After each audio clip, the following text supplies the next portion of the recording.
Tropical negative.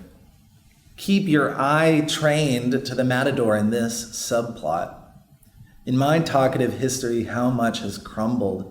What can next burn in someone else's life, thousands of years down the line, when threats resurface as dreams? The diameter of what I have done.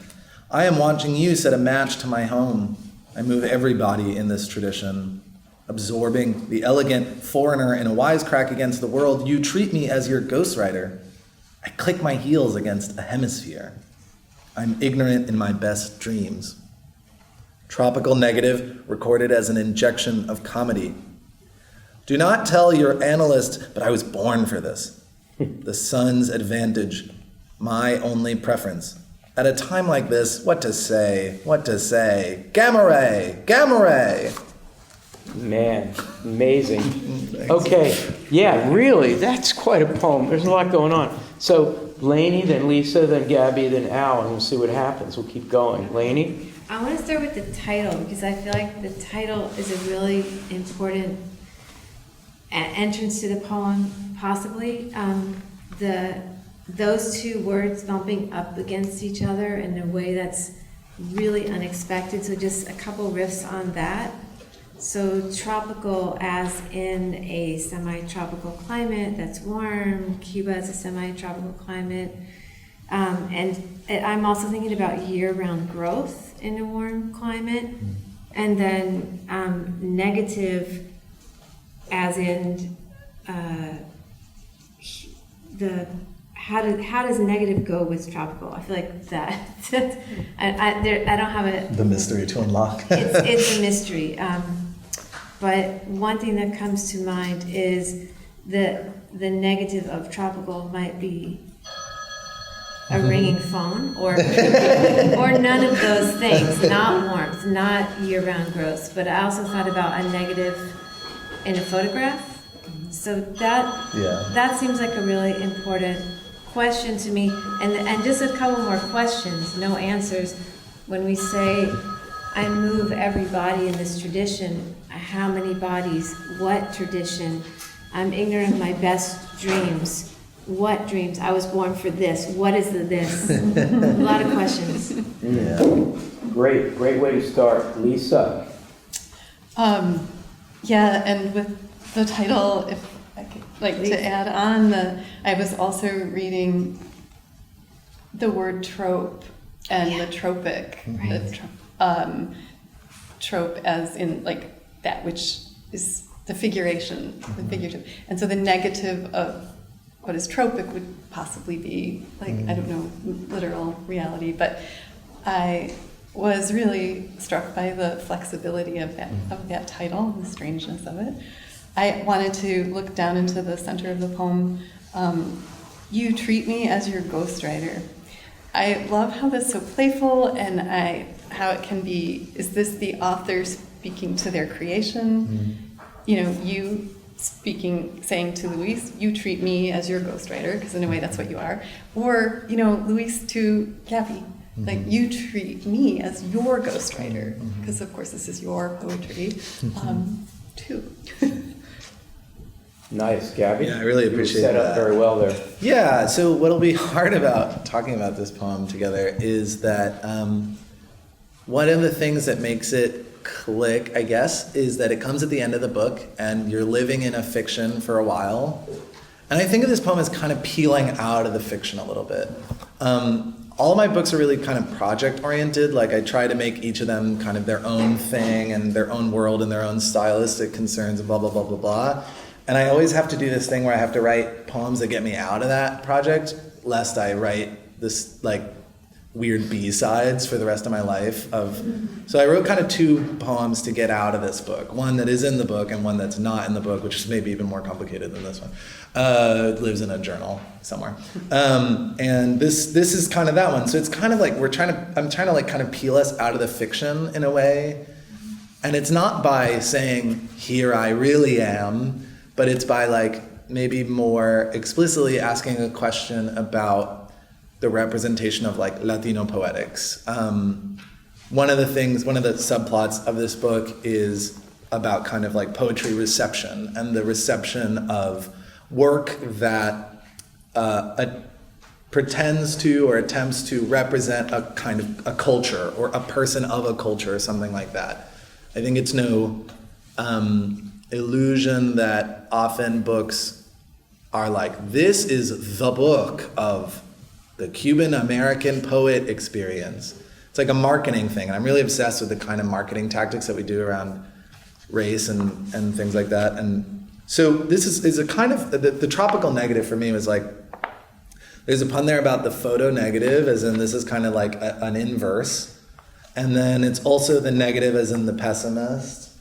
I think my work in the last two books has been kind of organized by an interest in getting through pessimism and not actually looking towards like hope, but looking towards like inventing thoughts that haven't been thought yet by like hammering hard into a series of questions about climate collapse. And that's like different from the kind of like, this is my diaspora, this is my representation, this is my heritage, here it is for you, it's 1895 at Barnes & Noble. So it's like an attempt to get a little bit out of that. And so, you know, it has a little bit of a one might say a naysayer streak that's like, I don't want to be written that way, I want to do something else. And that could be described as a kind of negative impulse. And that's sort of what that ghostwriter is. It's like getting out of the book, but also like writing for heritage or something like that. I think that's great. And my comment follows from that directly. And it's a closer look at a passage that ends with the ghostwriter and then the thing, don't tell your analyst, but I was born for this. I think this is an address to poetic politics or the literary tradition. I move everybody, not everybody, but everybody in this tradition, absorbing. The tradition is doing the absorbing the elegant foreigner in a wisecrack against the world. I'm sorry to correct you, but actually the you is doing the absorbing. I move everybody in this tradition, period. Observing the elegant foreigner in a wisecrack against the world. But you is that tradition. Yeah, I have no idea what the you is. That's so I'm reading so that. I'm watching you. I'm watching you. Those have used my career as a Mariel boatlift guy who then didn't lose his Spanish, but went to the English language schools in Virginia and becomes part of the scene. He's working in restaurants and fits into the experimental poetry scene. Yeah. Is he natural in that scene? Does that make sense for him? And he does it as a way to get out of the desperate situation that he's in and maybe make a name for himself. Mm-hmm. He kind of figures out how to write poetry. Yeah. I mean, you ask yourself all the time. I think all poets do. Like, okay, how did I get to be a 5-book poet? Like, is this real? What kind of imposter complex do I really feel? So I move everybody in this tradition, absorbing the elegant foreigner in this wisecrack against the world. You, the politically experimental poetry community, you treat me as your ghostwriter, which is super complicated because you are a member of the experimental poetry. I'm also ghostwriting for somebody. Exactly. And so clicking my heels against the hemisphere, that figure that's clicking their heels is a kind of little martinet. You know, a little poetic fascist, you know, clicking my heels against the hemisphere. And the hemisphere, of course, being the whole story. Mm-hmm. Don't tell your analyst, but I was born for this. What were you born for? A Cuban immigrant in the U.S. writing an English language poetry, and in fact, the kind of English language poetry that most English speakers or American English speakers would say, I don't understand, this is so experimental. This is going from one extreme of displacement to the extreme of I can do English better than anybody else because I'm an experimental poet. And so it's a kind of bitter English the whole time. Yeah. And it's a kind of question that I imagine that you ask of all the what ifs about your own status as a Cuban American poet. And you get to do this in a weird, paradoxical, tropical negative. Yeah. And that is powerful and sad and exciting and complicated. And so don't tell your analyst. But I was born with this. Yeah, also, I just want to say about that line, a weird thing that I became obsessed with in this book is end rhymes. It's like a form I hate, actually, in general, but a lot of these books end with rhymed couplets, which this one does, what to say, gamma ray, but also, do not tell your analyst, but I was born for this is like a really slant rhyme. But I got really interested in rhymes that then fed into totally unrhyming, crazy kind of stuff. I think what I wanted to say about what you just said is like, I was really, there was a time in my, especially my early books where I was really interested in the figure of the jester. And I wanted to think of myself as sort of jester-like.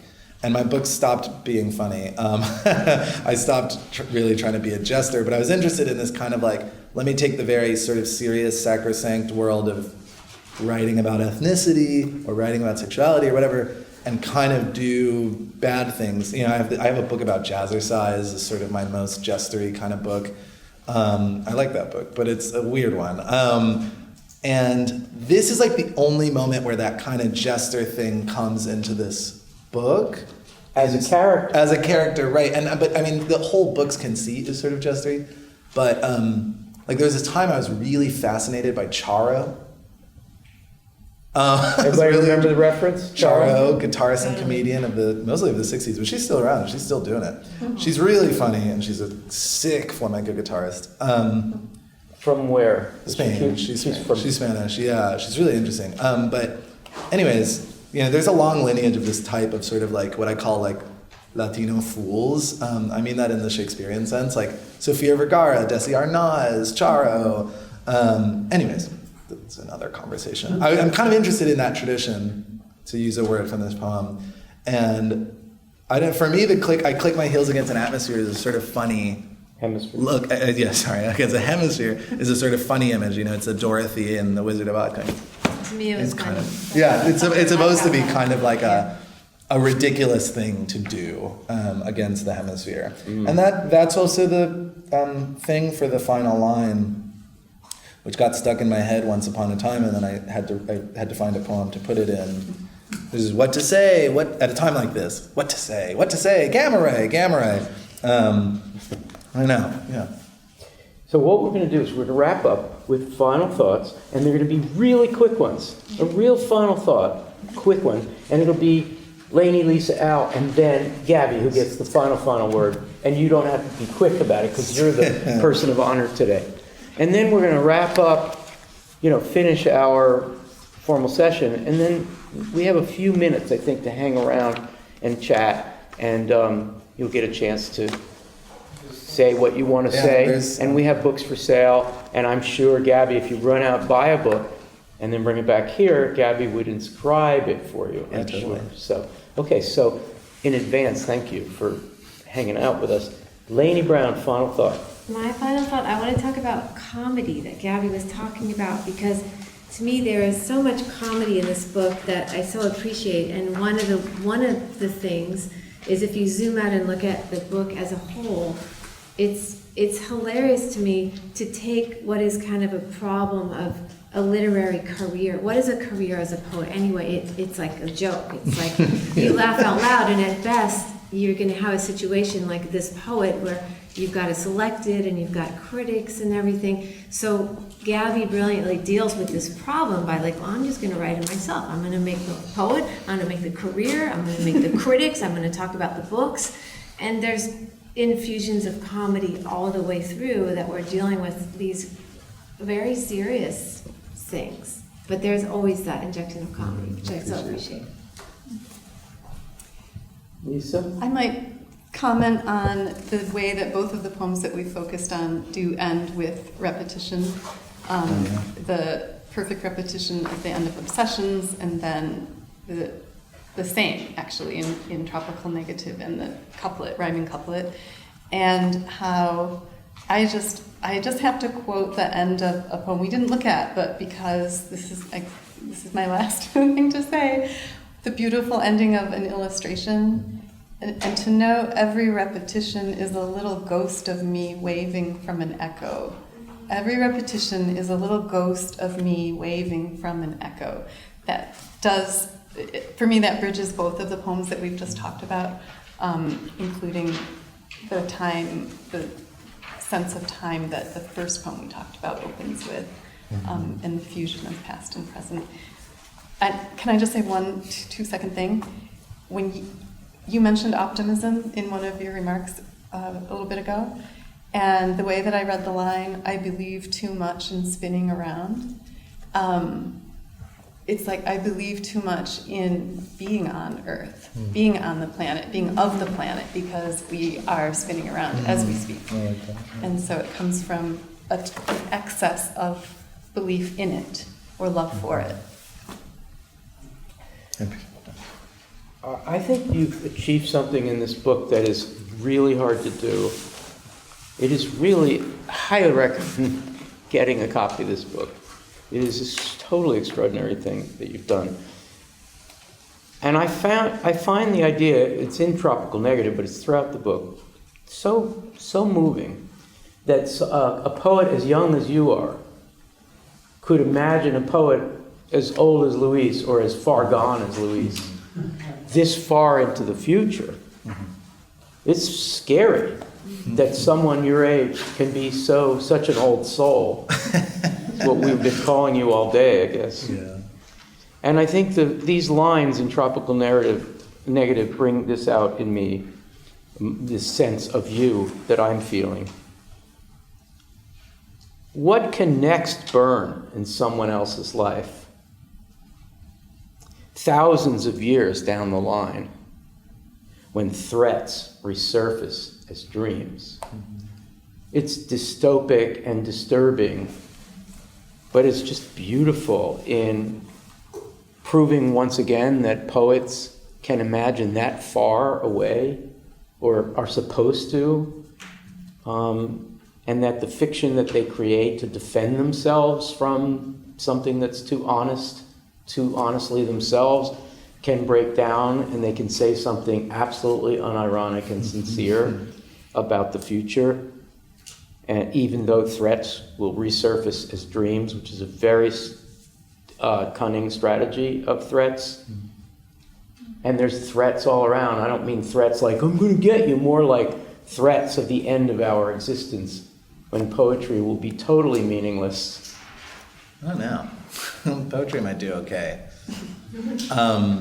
Gabby, you get the final thought. Yes.